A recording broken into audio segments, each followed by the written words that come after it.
Hello, entrepreneurs. Joe DiChiara here with another awesome segment of Bedrock University.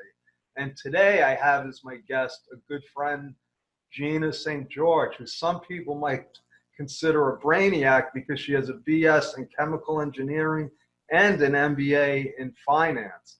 Her background enables her to teach her clients to be pragmatic and methodical and to accomplish big goals by doing many small things one after another. After leaving the corporate world, she joined two small businesses and discovered that the same work invoked burnout was everywhere in the world of small businesses too. What a surprise. Process is what you'll come to know, and that processes and systems are two different things. If you want to grow a business without burning out, get ready for some great information, and you'll learn how to get your message or product out to the world, help others change their lives, and do it while you're having a life. Now stand to your feet and welcome GINA St. George. Hi, GINA. How are you? Hello. I'm really glad to be here with you this morning, Joe. The one point that stands out to me here is you talk about burnout. Mm-hmm. And I'm hearing a lot of stuff about burnout now, and there's actually coaches that deal with burnout. Yeah. And it's interesting to find out that it's the same in the small business world that I'm in as the big business world. So you want to talk a little bit about that? Yes.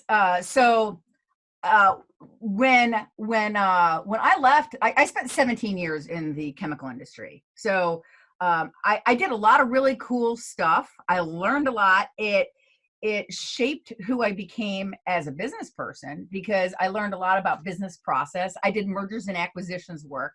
So I learned how to evaluate a business, what makes a business well run. And then I myself was an operations director. So I had P&L responsibilities. And so I got all of that training before I became a small business person, but I traveled a lot and it was just really a big sacrifice on my personal life. One of the things I talk about when I speak, I tell the joke that I say, hey, how many of you think it would be really cool to travel on a private jet? And most people will raise their hand and I'll say, well, I'm not going to lie to you. It actually is pretty cool. But I paid a really high price for that because I was on the go constantly and I found myself getting divorced.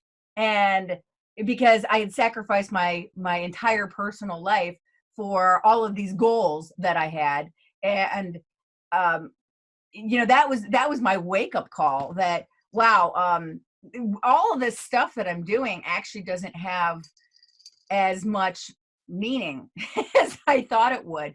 And so I made the decision that I was going to do something different. And so I began evenings and weekends. I had finished my MBA at that point. So I suddenly had this free time. And so on evenings and weekends, I wrote my first book.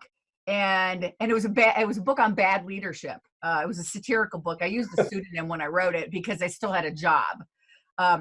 The pseudonym I used was my three cats, Christine, Casey, Cooper, because Casey and Cooper are surnames. And so I hyphenated it like a woman would hyphenate her name. And Christine's a first name. So Christine, Casey, Cooper was actually like a perfect pseudonym. And I entertained myself by doing that they were my cats' names. So that was what I did.